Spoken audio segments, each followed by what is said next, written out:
Last year, I spent over 3,000 hours in the LinkedIn DMs and closed over $650,000 with my co-founder. Last week, a private community got us both in a room to ask us any question that they wanted. When to hire your first sales rep, whether LinkedIn ads are actually worth it, and what's working in the LinkedIn DMs right now. I'm going to give you every single answer that I gave them. There was one question that kept coming up, and that was hiring. If you make the wrong hire, you break the business. And so I understood why it was on the top of everyone's mind. They constantly ask me, when do I hire? How do I hire? What mistakes should I avoid? And the thing is, every single time I was able to correlate it back to one thing. They did it in the wrong order. There are 3 steps to when you should hire and when you should scale. And my co-founder and I have condensed this down to 3. Message, match, master. Message is where you send the DMs yourself first. You cannot bring on a sales rep and say, go work out it yourself. Go work out the system, make it consistent, be amazing, be awesome, go crush it. You can't do that.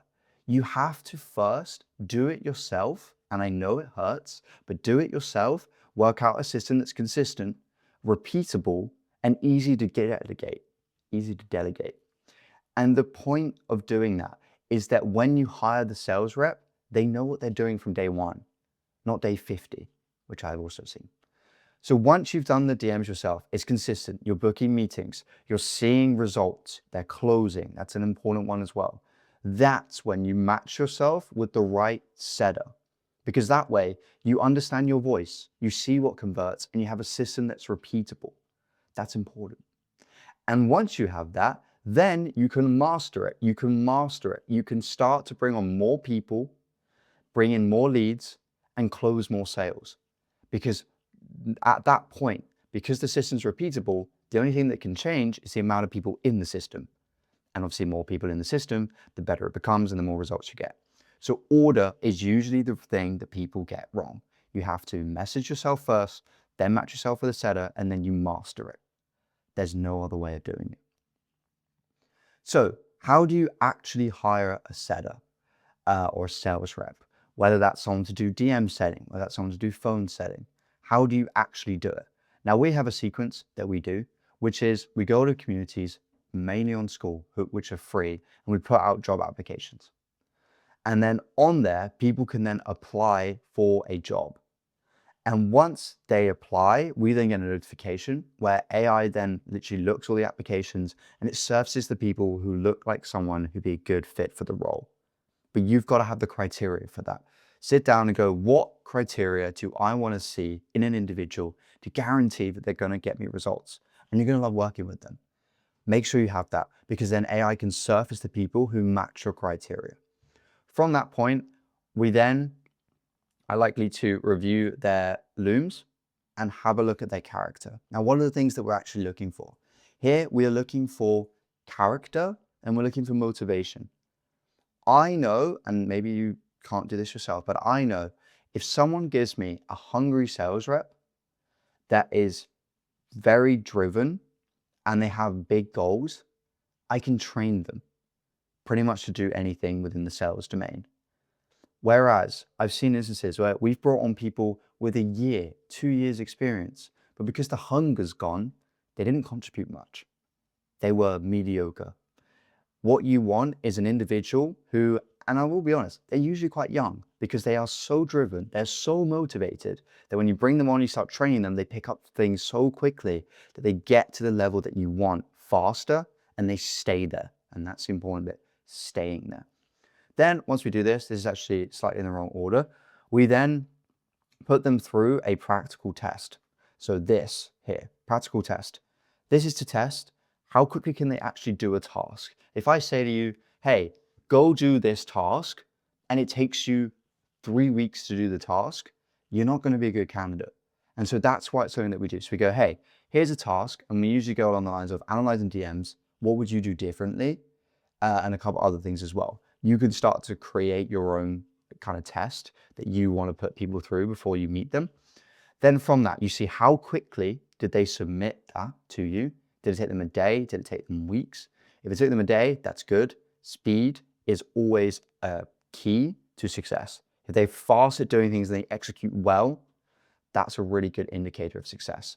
Then once they have gone through this and you've seen their exercise, you've seen the output, then you can decide which people do you actually want to meet. Who do you want to interview? From that point, you are then falling back on the criteria that you wrote. So anything that you've missed from the practical, the intake form, their Loom video, those 3 things, if there's something that's missing, ask them on the interview. Hey, have you been in a situation before where you've had to use teamwork and you've had to build a solution together? These kind of questions that test their character. Who is this person? And something that I read very recently, which was by Elon Musk, was he would go to people who he was interviewing to see if they'd be worth working at one of his companies. And he would say to them, hey, is there a time where you had to solve a problem and you did it well? And he asked them this question. And if that person can, in excruciating detail, explain how they solved the problem, that's a good hire. But if that person's vague, they don't really go specific in how they solved it, then they weren't the one who did it. And that's what's important. You want problem solvers. You want people who are good in sales and can work out things themselves. You want them to be proactive. The amount of times I have people talk to me, they're like, hey, I told my sales rep this thing once and, they haven't done that since. And there's these leads that she sat there that they should be messaging, but they're not. It's because they're not proactive. You've got to have proactiveness. That's a really key trait. Then what we do is after we've done the interview and you're like, hey, there's maybe 3 candidates that you're really happy with. And by the way, in terms of volume, that was a question I did get on the paid workshop that I did. In terms of volume, ideally you want to get to about 50 to 100 applications here on the community side. That way you should end up with 3 really good candidates, which you then put through a paid trial week. And this trial week is where you pay them fixed amount for the trial. And for us, like you might do something like $500 for 2 weeks. That's usually one that we do.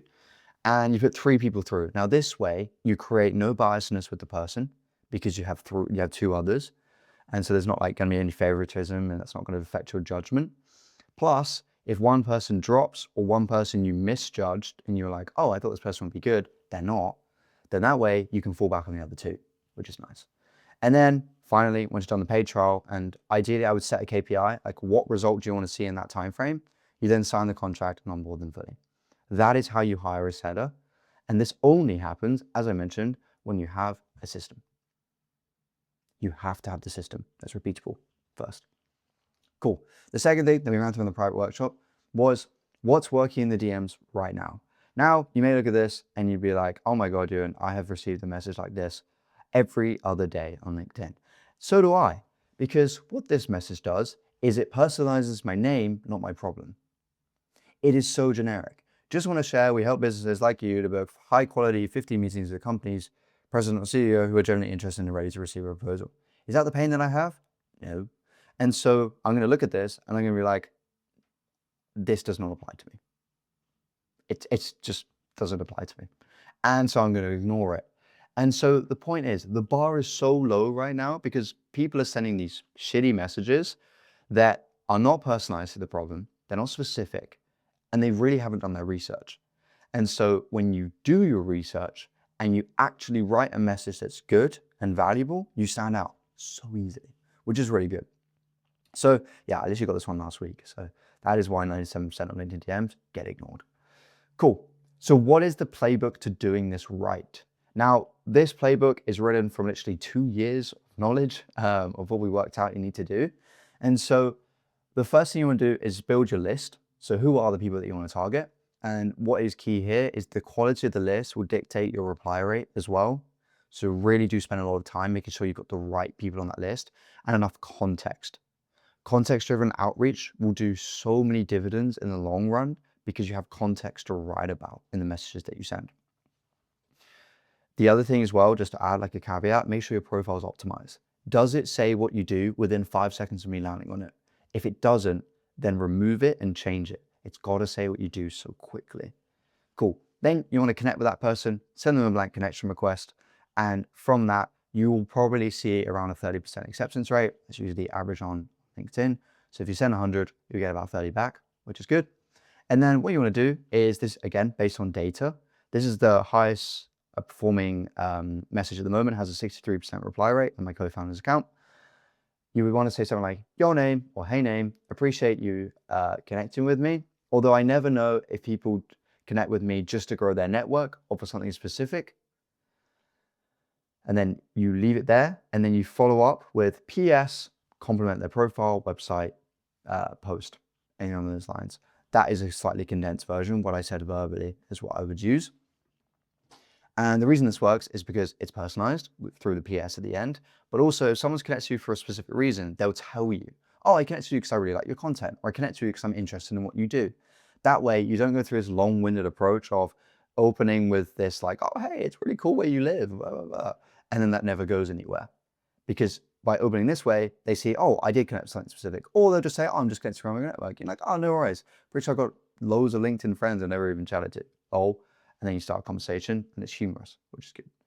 Cool. By the way, this sequence is more towards B2C, and I define to B2C as solopreneurs, small business owners, and like individuals who run a business. So for example, you might have like personal brand coaches as one, small agency owners, people like this, where the purchasing decision is more based on emotion than logic. As you go further up the chain of B2B, that's when it's more logical and you have to change your messaging style and communication. If you want me to do a video on that, then do comment below and just say, "Hey, I really like a B2B video," because we have a whole playbook for that as well. This is more the B2C playbook. Cool. Once you've opened the conversation, a lot of people, they have this thing where they just say, "Just build rapport." What does that mean? Like the amount of times someone's come up to me and gone, "Just build rapport with them." Okay, I don't know what that looks like. Can you break that down granularly? So that's what we have to do with our setters. We break it down. What do? We introduce a pain that they may be experiencing. So a literal example that my co-founder sent. They said, "Hey Nane, appreciate you accepting my connection request." Literally the opener we just went through, although I never know if people are just connected to other network or something specific, or maybe both. PS, I like your post about putting content from real calls instead of starting from about phase. There's such a distinction. And the guy came back, he was like, "Happy Wednesday, I'm just vibing and accepting those who request." Now, the cool thing is, Christoph and I, who's my co-founder, we were able to identify 5 pain points that our avatar experiences. And number 1 of those pain points is called dormant pile. This is where they have shit tons of connection requests stacking up. They don't have a setter to go through it, and it just kind of like becomes a bit overwhelming. And so what do we do with that pain point? It's the first thing that we introduce in the second message. So here, we literally said, "Love that man," to acknowledge what they said. And then we said, "Most people I speak with skip over their connection requests, not realizing those people often are where your next clients are a couple messages away." We've introduced the first pain point that we know our avatar experiences, which is loads of connection requests, and they don't realize that's actually where the money's sitting. And then we've asked the question, "How many did you gather in there?" And then we've added humor, important. One of the coaches I spoke with last week had 4,000 laughing emoji. Now, I don't know why I cut this off, but the guy literally came back and was like, "Hey, I'm really interested in building a DM machine." And the reason was we hit him where it hurts. He probably has loads of connection requests stacked up. And by saying this and being like, "Yo, that's where the money is," he's like, "You're right." But the reason we're able to hit it hard first time round is because we are basing it on data. We have spoken to so many people in our ICP, our avatar, who have this problem. And so naturally, by introducing it by the second message, we either hit it first and they're like, "Oh my God, I've got loads of connection requests, it's so annoying." Or we wait and we come back to them later and we say, "Oh, actually, I was speaking to this other guy last week," and then we go to the next pain point. And so you go through your pain points that you've identified until one hits. That's what you gotta do. So that's why you're putting them through what's called a pain cycle, like this. Once you put them through a pain cycle and you've identified a pain that they have, that your avatar also has, that's when you start to acknowledge it. So you acknowledge what they say and then you ask what, how, why, when questions. What's been happening? How long has it been going on for? Why do you think it's happening? When do you want this fixed by? These types of questions. Once you have enough and you're like, "This person is in pain and there's someone that I can help," you say something like this: "Honestly, I know we haven't chatted for too long, but I think I may be able to help you with XYZ outcome or pain. Mind if I ask you a few more questions just to see if I even can? If we both think it makes sense, we book a call." How does that sound? Christoph and I personally have booked over 400 qualified meetings in about a 6 to 8 month period with this framework that I'm showing you right now. Our setters have done even more than that using this framework. And then what we do is the person comes out like, yeah, sounds good, sounds cool. And then you qualify for the rest of what we call BANT. So it's the framework that we use, which stands for budget, authority, need, and timeline. The 4 things at minimal you need from a prospect to justify having a call. You need to know they can afford what you have. They have the ability to make the purchasing decision. They have a need, they're in pain, and they need it now, aka timeline. Once we know that they hit that by asking them a couple more questions, we then pose the call and we go, yo, let me find a time that works. Can you do this time or that time? And they're like, I can do that time. All right, cool. What's your email? I'll send you an invitation. Boom. That's what the system looks like. It literally fits on one screen. It's super simple. And the reason is, if you complicate things, it doesn't work. Complexity fails, simplicity scales. That is the quote. And the other one that I like, which I forgot about, is in this instance, about hiring, slow to hire, fast to fire. Take a long time to hire the right person, but if that person starts infiltrating your business and isn't the right standards that you want to set, fire them quickly. Otherwise, it's like an infection that feeds out into the rest of the team. It's not nice. Cool. That's a 10-step playbook. I will be running through in a different video, like a literal model chat, one where we literally took from cold all the way to booked. That's on its way. I will run you guys through that at some point. I didn't want this video to be too long. Now, the next thing we're going to run through is the key metrics to track. What should you actually be tracking? First off, when you're sending them yourself to get the consistency to create the system. And then secondly, when you implement a setter. So there's a couple of things you should be tracking. Active conversations. How many conversations are you having each day? Ideally, you want 25 to 30. That's like the ideal amount. The next one is reply speed. How quickly are you getting back to someone, aka speed to lead? It should be under 5 minutes. If it's taking you 24, 48, 72 hours to get back to people because you're not in your DMs all the time, it's too long. You are at risk of that person that you're chatting to losing interest in the conversation and not wanting to continue. I have seen hundreds of meetings booked because the setter was online when that person replied, they have replied immediately, and then that person stuck with them for the next 30 minutes until they booked. That's the power of it. So reply quickly. Next thing is new outreach. How many conversations you starting each day? 20 to 25 is what we recommend. Start that many conversations each day and it compounds. In a week, what's that? 2 times 10, that's 140 people minimum that you've started a conversation with each week. And with those things, like from 200 connections, 50 accept, that's 50 people who fit your ideal avatar in your network every single week. Make sure you're doing it. It compounds, I promise. Time to booking, you want to be between 7 to 45 days, but this is a metric that we do track. We're able to get it down to about 2 weeks now on average. So it takes someone from the first message to when they book with us, roughly around 2 weeks, because we're building a relationship, making sure that we're sharing the right case studies, resources, things like that. But track this metric. It's a metric that so many people miss. Make sure you have it. And then how many times are we saying to people, would you be looking for help? AKA this sentence right here. How many times are we saying it? Ideally, we want to say it about 5 times a day. Now, this doesn't mean rush and send it at the wrong point, but it does mean keep an eye on it. Because the more people you ask if they're looking for help, the more people who need help and actually end up working with you. It's an important one to track. And then obviously the classic meetings booked. How many meetings are you booking? Ideally, 1 to 2 a day is ideal, and then you can hire a setter and then they can double that output. I booked 11 meetings in 1 day in the LinkedIn DMs. It's possible to get to the big numbers, but as I say, it's got to be consistent and repeatable before you can do that. Cool. And then from about 60 chats as the average, you can get around 4 bookings at max. Now that will be dependent on so many different variables, the quality of the chat, your reply time, these KPIs up here, but that's the average. So think of it this way. It probably takes you 2 to 3 minutes to start a chat. Within an hour, you can probably start 30. Within 2 hours, you can start 60. For me, that's a pretty good return. If I'm spending 2 hours to have 60 chats and 4 of those people book, and this says 50% close rate, I've just closed 2 deals. If your ticket size is 3K, you just made 6K from 2 hours. Pretty cool if you get it right. Cool. And then software setup. We keep it simple. I'm not going to tell you to go get 100 different softwares. I'm going to tell you to get these. First one, Sales Navigator. It is important, but only if you know how to use it. I've done a video on Sales Nav. Go have a look at that. CRM, we use a thing called Condo, which actually just tracks all the DMs that we're having, and then we can label them. Are they near to booking? Are they far away? We have lots of different stages. Next thing, just something to book calls into, Calendly. is one that we would recommend. We use high level personally, but that's because it can do lots of other things, quite robust. And then an actual DM system. This is what I'm saying. You want to document everything. What's working in your account? Like, for example, we have a client who we worked out that if we sent a selfie by, I think it was like halfway through the chat, then the conversion would be a lot higher. That's something that we just worked out for their account, and it worked. And so guess what's in the SOP? Send a selfie about halfway through the chat. Cool. So these little things, and then a tracking dashboard. You want to have visibility on what's going on. Otherwise, you have no idea what to fix, when to fix it, and when it went wrong.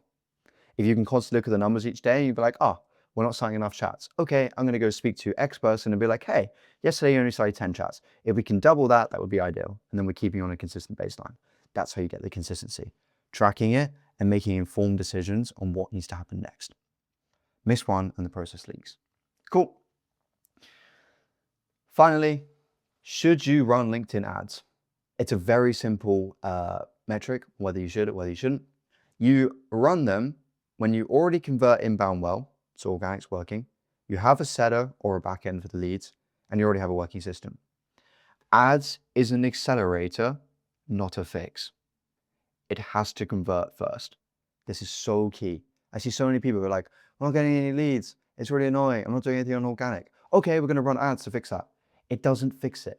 You have to have a process first that works organically. This is LinkedIn ads specifically. A process that works organically first that you can accelerate with ads. End of. So hold off when no conversion motion is in place, organic and DM volume isn't consistent, and you're still testing on offer or messaging. Ads buy attention, DMs convert it. Don't pay for attention that you can't convert. Simple as that. That is the metric or whether you should run ads. Now, I will be releasing the full recording of the private workshop that I did, literally running through this, but that is all the questions that they asked, and I've broken each one down, and hopefully you've looked at this and gone, oh, that's a question that I had, and I've hopefully answered it. I will see you in the next video.